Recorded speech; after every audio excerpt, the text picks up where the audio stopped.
सोचिए, एक ऐसा अनदेखा खतरा जिसकी मृत्यु दर यानी मोर्टेलिटी रेट 38 से 50% तक हो। जी हाँ, 50%। इसका सीधा सा मतलब है कि अगर सही समय पर इलाज ना मिले तो हर 2 में से 1 मरीज की जान जा सकती है। यह आंकड़ा सुनने में भले ही डरावना लगे, लेकिन यह 100% सच है। आज के इस खास विश्लेषण में हम इसी अदृश्य खतरे के बारे में बात करने वाले हैं, जिसे हम हंता वायरस के नाम से जानते हैं। हम गहराई से समझेंगे कि यह वायरस आखिर आता कहां से है, इसके खतरे क्या हैं, और सबसे जरूरी बात, हम खुद को और अपने परिवार को इससे कैसे बचा सकते हैं। तो चलिए बिना किसी देरी के शुरू करते हैं। आज के हमारे इस सफर की रूपरेखा कुछ इस तरह रहेगी। सबसे पहले हम इस अदृश्य खतरे को समझेंगे, फिर इसके प्रकार और असर को देखेंगे। उसके बाद जानेंगे कि यह फैलता कैसे है, इसके लक्षणों को कैसे पहचानें, और अंत में इससे बचाव के सबसे मजबूत तरीके क्या हैं। ये सब जानने के बाद आप अपने घर को सुरक्षित रखने के लिए पूरी तरह तैयार होंगे। तो चलिए अपने पहले भाग की तरफ बढ़ते हैं, अदृश्य खतरा। अगर हम इसे थोड़ा वैज्ञानिक नजरिए से देखें ना, तो हंटा वायरस असल में एक आरएनए वायरस है। ये बुनिया विरिडी फैमिली से आता है। अब आप सोच रहे होंगे कि आता कहां से है, तो बता दूं कि इसका मेन सोर्स हैं चूहे और कृंतक, जिन्हें हम रोडेंट्स कहते हैं।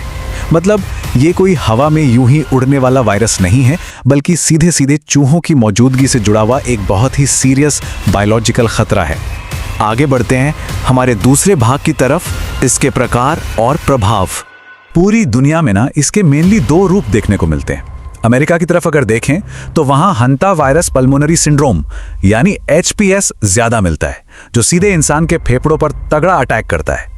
वहीं दूसरी तरफ एशिया और यूरोप में haemorrhagic fever with renal syndrome या HFRS ज्यादा देखा जाता है। ये और भी खतरनाक हो सकता है, क्योंकि इससे किडनी फेल होने और शरीर के अंदर ब्लीडिंग होने का रिस्क रहता है। और हाँ, एक बहुत जरूरी बात, अगर आपको लग रहा है कि ये तो सिर्फ बाहर के देशों की बीमारी है, तो ऐसा बिल्कुल नहीं है। भारत में भी हंता वायरस के कुछ केसेस रिपोर्ट हो चुके हैं, इसलिए हमें बहुत ज्यादा अलर्ट रहने की जरूरत है। ये कोई ऐसी चीज नहीं जिसे हम इग्नोर कर दें। अब आते हैं तीसरे और सबसे जरूरी सवाल पर, आखिर ये फैलता कैसे है। सबसे पहले तो एक बहुत बड़ी गलतफहमी दूर कर लेते हैं। ये वायरस ना इंसान से इंसान में बिल्कुल नहीं फैलता। मतलब किसी मरीज को छूने या उसके खांसने छींकने से आपको ये नहीं होगा। तो फिर ये फैलता कैसे है? दरअसल ये संक्रमित चूहों जैसे कि हिरन चूहा या कॉटन रैट, उनके मल, मूत्र या लार के सीधे संपर्क में आने से फैलता है। कई बार चूहों के काटने से या फिर बहुत ही रेयर केसेस में उनका जूठा किया हुआ खाना खाने से भी इन्फेक्शन हो सकता है। अब यहाँ पर हम एक बहुत ही आम लेकिन सच कहूं तो जानलेवा गलती कर बैठते हैं, और वो है झाड़ू लगाना। जी हाँ, जब हम किसी ऐसी जगह झाड़ू लगाते हैं जहां चूहों की सूखी हुई गंदगी या मल पड़ा हो, तो वो धूल में मिलकर एकदम बारीक कण बन जाते हैं, जिन्हें एरोसॉल कहते हैं। और जब हम सांस लेते हैं ना, तो ये जहरीले कण सीधे हमारे फेफड़ों में उतर जाते हैं, बिल्कुल एक साइलेंट किलर की तरह। चलिए अब बात करते हैं चौथे हिस्से की, इसके लक्षणों को कैसे पहचानें। देखिए, इन्फेक्शन होने के 1 से 8 हफ्ते के अंदर इसके लक्षण दिखने शुरू होते हैं। शुरुआती 3 से 6 दिन तो आपको लगेगा जैसे नॉर्मल फ्लू हुआ है। तेज बुखार, ठंड लगना, बदन दर्द, उल्टी जैसा महसूस होना। लेकिन असली खेल इसके बाद शुरू होता है। अगले 4 से 10 दिनों के अंदर हालात एकदम से बिगड़ सकते हैं। सांस लेने में भयंकर तकलीफ होने लगती है, फेफड़ों में पानी भरने लगता है जिसे पल्मोनरी एडीमा कहते हैं, और किडनी फेल होने जैसी इमरजेंसी वाली नौबत आ सकती है। अब जो बात मैं बताने जा रहा हूं उसे बहुत ध्यान से सुनिएगा। आज की तारीख में हंता वायरस को खत्म करने वाली कोई भी पक्की वैक्सीन या दवा नहीं बनी है। बिल्कुल सही सुना आपने। इसलिए अगर आप चूहों वाली किसी जगह पर गए थे और आपको ऐसे कोई भी लक्षण दिखें, तो तुरंत बिना एक पल सोचे अस्पताल भागिए। इसका पूरा इलाज सिर्फ और सिर्फ सपोर्टिव केयर पर टिका है, जैसे जरूरत पड़ने पर ऑक्सीजन देना, वेंटिलेटर पर रखना या डायलिसिस करना। अब आते हैं अपने 5वें और आखिरी भाग पर, हमारा सशक्त बचाव। कहते हैं ना, prevention is better than cure. तो बचाव की शुरुआत करनी होगी खुद अपने घर से। सबसे पहला स्टेप है अपने घर को रैट प्रूफ बनाना। खाने को हमेशा अच्छे से ढककर रखें, कूड़ेदान हमेशा बंद होने चाहिए, और दीवारों में जो भी छोटे मोटे छेद है ना, उन्हें आज ही बंद कर दीजिए। एक और बहुत काम की टिप, अगर आप किसी पुराने गोदाम, खलिहान या काफी टाइम से बंद पड़े कमरे में जा रहे हैं तो सफाई करने से पहले खिड़की दरवाजे खोलकर कम से कम आधे घंटे के लिए ताज़ी हवा को अंदर आने दें।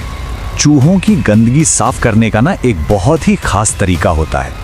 याद है मैंने झाड़ू लगाने से मना किया था, तो फिर सफाई कैसे करें? सिंपल है, पानी और ब्लीच का घोल बनाइए, 1 हिस्सा ब्लीच और 10 हिस्सा पानी। इस घोल को सीधे चूहों के मलमूत्र पर स्प्रे कर दें और 10 मिनट तक छोड़ दें। फिर किसी गीले पेपर टॉवल या कपड़े से उसे आराम से उठाकर एक पॉलीथिन में डालें और उस पॉलीथिन को एक और पॉलीथिन में बंद करके यानी डबल बैग करके कूड़े में डाल दें। और सुनिए, ये काम नंगे हाथों से बिल्कुल नहीं करना है। ये स्ट्रिक्ट रूल है कि जब भी आप चूहों की कोई भी गंदगी साफ कर रहे हो तो आपके चेहरे पर एक बढ़िया क्वालिटी का मास्क और हाथों में ग्लव्स जरूर होने चाहिए। इस बात से बिल्कुल भी समझौता नहीं किया जा सकता। इस पूरे विश्लेषण का जो सबसे बड़ा टेक अवे है ना, वो बस यही है, ये चूहों से फैलता है, इंसानों से नहीं। बस इस एक लाइन को याद रखिए तो आधी टेंशन वैसे ही खत्म हो जाएगी। पैनिक करने की बिल्कुल जरूरत नहीं है, बस अपना पूरा फोकस इस बात पे रखना है कि चूहों को अपने आसपास फटकने नहीं देना है। तो चलिए फटाफट बचाव के इन 3 गोल्डन रूल्स को फिर से याद कर लेते हैं। पहला, ये चूहों से फैलता है। दूसरा, सफाई हमेशा ग्लव्स और मास्क पहनकर ब्लीच से करनी है, झाड़ू तो भूलकर भी नहीं लगाना है। और तीसरा, अगर तबीयत बिगड़े और ऐसे लक्षण दिखें तो तुरंत डॉक्टर को जाकर सच सच बताना है कि आपके आसपास चूहे थे। अब इस चर्चा को खत्म करते हुए मैं आपके सामने एक बड़ा सवाल छोड़कर जा रहा हूं।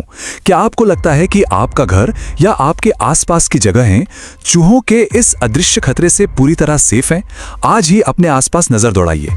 और हाँ, ये जानकारी बहुत ही कीमती है, तो इसे अपने दोस्तों और परिवार वालों के साथ शेयर जरूर कीजिएगा ताकि हम सब मिलकर सुरक्षित और जागरूक रह सकें।